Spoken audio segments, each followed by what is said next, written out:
Hi fans, and welcome to this Week 4 edition of the Woodland Hills Football Network pregame show. Last Friday night, Woodland Hills hosted Shaler in a non-conference matchup and defeated the Titans 47-14. This week, the Wolverines host the Baldwin Highlanders in a Southeastern Conference matchup.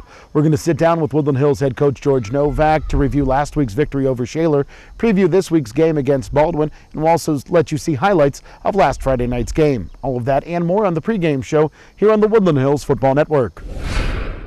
The Wolverines entered Week 3 2-0, but got a scare in Week 2 at Bethel Park. While they set a new program record with 6 turnovers, Woodland Hills never hung their heads and overcame an 11-point fourth-quarter deficit to defeat the Blackhawks. They opened their 2014 home schedule with a non-conference matchup against the 0-2 Shaler Titans.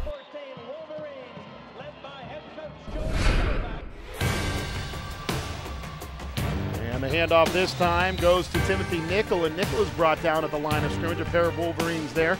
Again, shotgun formation with sidecars to either side. Handoff. Miles Sanders dancing his way forward inside of Titans territory. He lost the football, and Shaler scoops it up. Draw a handoff to Nickel. He bounces off the first wave of tacklers, still on his feet, and then he's driven to the carpet. Big Dan Gibson, among others, on the tackle. 2 receivers to his right. Jones looks left instead. Pass is complete. Stephon Hawthorne on the reception. Handoff, Joel Shaw. He bobbles the handoff, but has room to his left-hand side, inside of the 40, the 35 on a stiff arm, to the 30, far boundary, 25-20, and out of bounds inside of the 20 at the 18-yard line. And the big guy was rumbling. He'll work off a play action, rolling to his left. Has time, throws it to the back of the end zone. The pass is batted around, and it will be intercepted. Baca has some time, and the pass intended for Reinheimer is broken up. Leaping up and swatting that one away is Trayvon Bryant Stallworth. Sidecar to the right of Jones this time is Joe L. Shaw. Showing some nice open field running to the left, inside of the 30. High snap, handoff. Miles Sanders running right, still on his feet, inside of the 25, inside of the 20. Pounding his way forward, inside of the 15, dragging white jerseys down to the 13-yard line. It's Sanders behind Jeremiah Jones. Sanders bouncing it left, has a lot of room inside of the 5, and he will be brought down at the 1-yard line. Snap is slow, but the handoff is to Sanders, and he is across the goal line into the end zone for a Woodland Hills touchdown.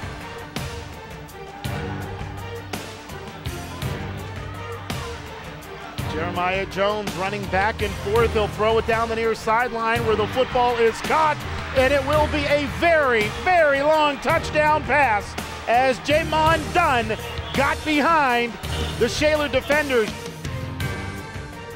Handoff away from the motion. There goes Miles Sanders, far boundary, 45-40, 35-30, 25-20, races away from a Titan, and he'll step on the far boundary inside of the 10 at the 8-yard line. Handoff, Shaw pounds his way forward into the end zone for a Woodland Hills touchdown. Handoff will go, the ball comes loose. The Wolverines pick it up. Jones pressured, still on his feet, running to his right. Inside of the 30, inside of the 25, inside of the 20, and he'll be forced out of bounds along that far boundary right around the 18-yard line. Baca straight drop back. He's hit, wrapped, and sacked. Jordan Lee on the play for the Wolverines. Baca pressured, throws, wounded duck coming down the near boundary. Reinheimer. Nash was there, but a nice job adjusting the football by Reinheimer. He'll throw to his left-hand side. The pass is complete to Reinheimer, and as soon as he catches the football, he pays the price. Jihad Brown puts a licking on him. And the pass is intercepted. The Wolverine D-back, Damon Johnson.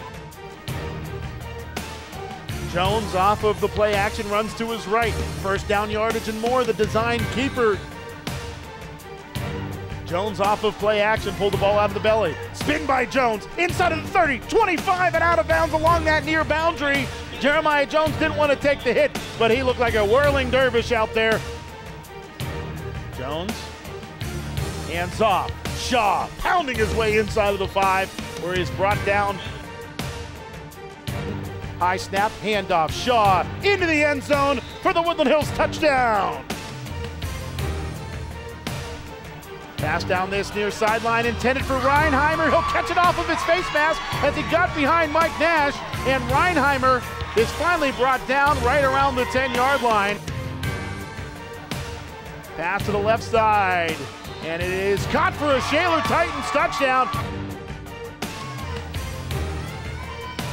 Jeremiah Jones is off to the races to the far boundary, near first down yardage. Jones with the sidecar to his left. He's going to go to the air. He has time. He still has time. He's going to run to his right. He's going to run back to his left. He's going to run back to his right. And he's going to throw the football. And it's complete to Stephon Hawthorne for a Woodland Hills first down. Great drop back. Pressured. Steps up. Now he's going to run as he's got a lot of greenery.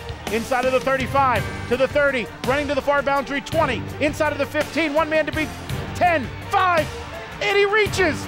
Is he in? He's in! Oh my! A 40-yard touchdown run by Jeremiah Jones! Hand off, Joel Shaw, barreling forward, 40, 50, 40, 30, 20, 10, 5, end zone. Joel Shaw turns on the Jets and races 65 to the house. And around. Heaven Price, 20, 30, far boundary 35, and finally spun down, but a big pickup there. Cooper hands off, sidecar to his left is the ball carrier. Bouncing to the near side, Seed Holt. The outside linebacker, and he makes the tackle. He forces the fumble. The ball is picked up by Saeed Holt, and he will run into the end zone for a Woodland Hills touchdown. Forced fumble by Joel Shaw, and the TD by Holt. Baca wide open as Reinheimer along that far boundary, and Reinheimer in all likelihood is going to take this one to the house, a big 85-yard touchdown pass. The ball at the 15. Hand off to the second man through the hole. Driving his way forward is Peyton Hicks.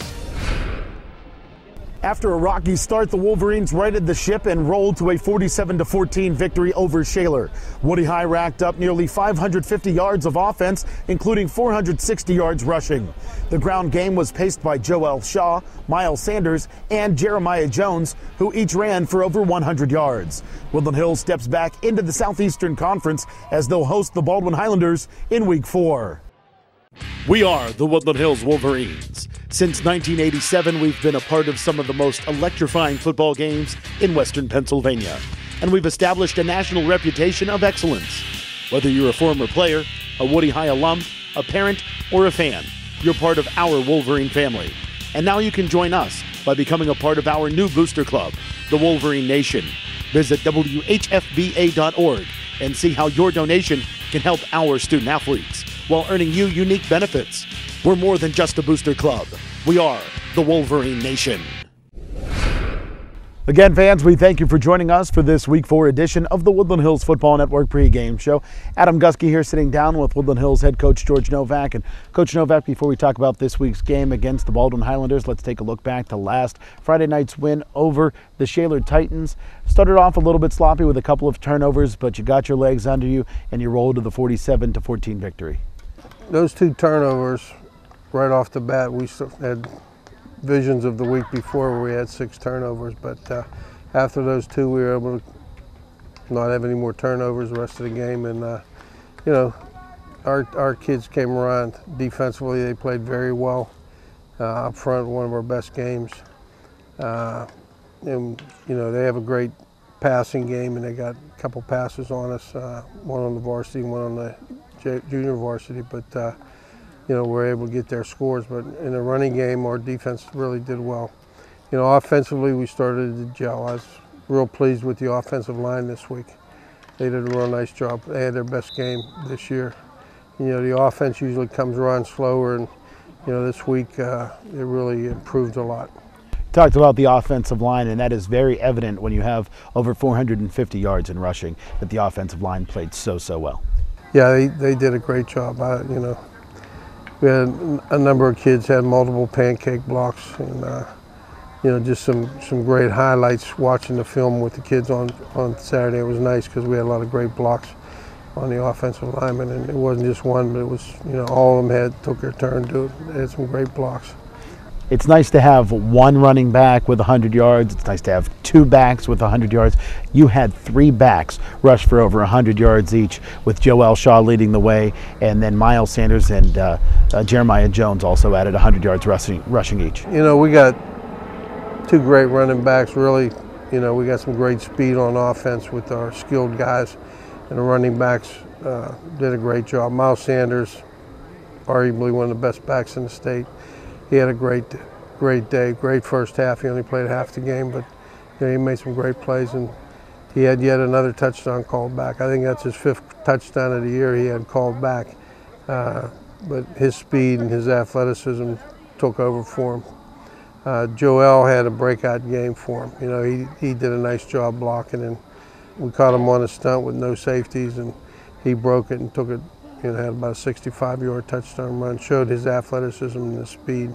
Position that we really needed to improve on and do some good things, and Jeremiah is getting better every week. He had a really nice game this week, throwing the ball, starting to feel more comfortable in the pocket, and he made some great runs also. So he's learning the offense and the reads and did a nice job. Coach, you talked about Miles Sanders, and he only played one half of that football game, got a little bit shaken up. Will he return on Friday against Baldwin?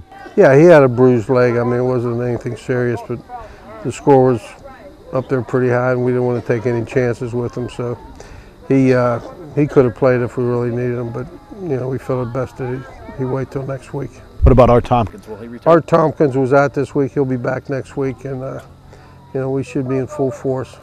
Coach, you touched on the defense, and the defensive line obviously played very well, but it seemed like the secondary had their biggest game of the year. Yeah, they're getting better. They're getting better.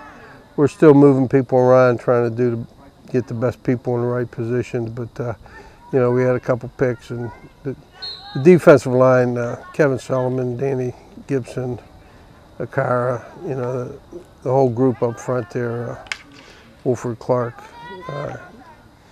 Will Fletcher and Adam McVeigh, they all did a great job, putting pressure on the quarterback and just eliminated the running game so that, it was all passing game, and, they were able to tee off and put some pressure on the quarterback.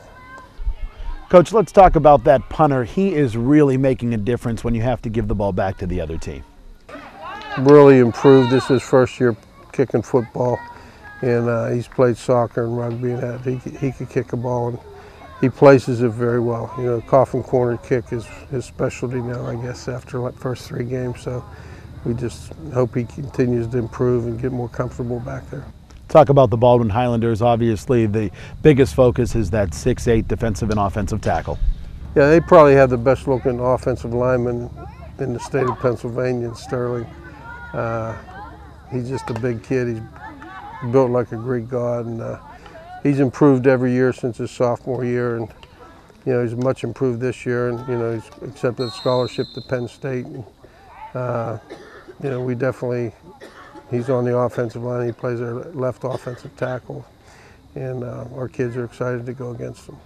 What else can we expect from the Baldwin Highlanders? Well, remember last year's game here? They hung with us for a while, and they have a great passing game. Their quarterback, 6'2", 200. I think he's a Division I player, has a great release, can run the football, and they run the spread offense, so it's going to be a big test for our secondary.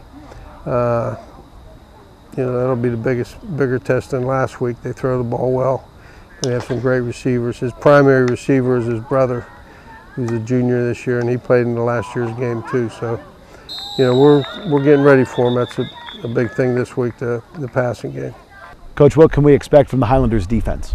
They're a very aggressive defense. They run a 4-4, use a lot of different stunts. Last year, they stunted about every play, and, they got the stunts worked out for them early in the game, and then towards the second quarter, we started picking up the stunts and moving the football better, and did a lot of good things. They're very aggressive on defense. They have 7 starters back from that defense last year. So I expect them to be a very good defensive team. they prepare well for what we do. So, we'll see how things go this year. We mixed up a few things differently, so we're trying to take advantage of some of the things they do aggressively on defense. Coach, every season it seems like we have an opportunity to talk about this, but every time Ryan Mundy has an opportunity on national television to introduce himself in the starting lineup, he says Ryan Mundy, Woodland Hills High School. Ryan Mundy is, what you'd call a perfect football player, perfect character, hard worker. He's one of my favorites. I got a lot of favorites, but what he does outside of football, the type of role model he is, and the type of person he is. In school he was a hard worker. He did great things off the field and on the field. He has a great family. He and Stevie Bresson have our camp every summer. Stevie's another one, just a great person. He is a great role model for the kids, talks to the kids a lot. Lusaka Polite's another one. Just, we've had some great kids. I can go on, but he's one of the top guys, and it's always a pleasure seeing him and seeing him do so well. With the Steelers when he was at Michigan, West Virginia, the Steelers, and now with the Chicago Bears. Coach Novak, thanks a lot for your time. Good luck this week against Baldwin, and we'll talk to you again next week. Thanks, Adam. We'll be right back with more of the pregame show right after this here on the Woodland Hills Football Network. What's for dinner on Wednesday night? Chicken wings. Come on down to Turtle Creek for Wednesday night wings at the Wolverena. Fresh, whole wings, hand-breaded and hand-tossed with 4 different flavors. And the best part is that all proceeds benefit the Woodland Hills football program. Wednesday night wings at the Wolverena, 4 p.m. to 7 p.m. every Wednesday during the season.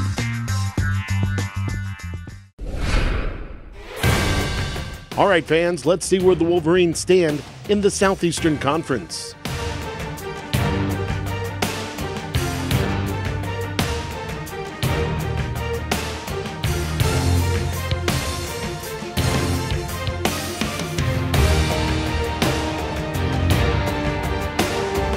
And now let's take a look at the MSA Sports WPIAL Quad A Top 10 rankings.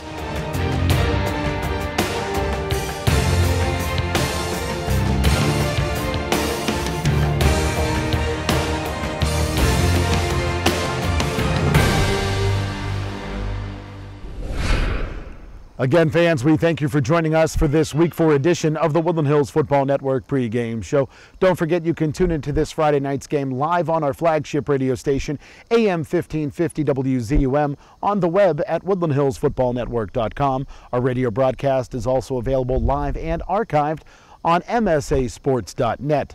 We'll have our television broadcasts available on Monroeville Comcast Cable Channel 13, Penn Hills Comcast Cable Channel 98, and Verizon Fios Channel 37. And don't forget you can tune into replays of this Friday's game on all of our television affiliates and on our YouTube channel. For everybody at the Woodland Hills Football Network, I'm Adam Gusky, and we'll talk to you again next week as the Wolverines hit the road. This has been a presentation of the Woodland Hills Football Network.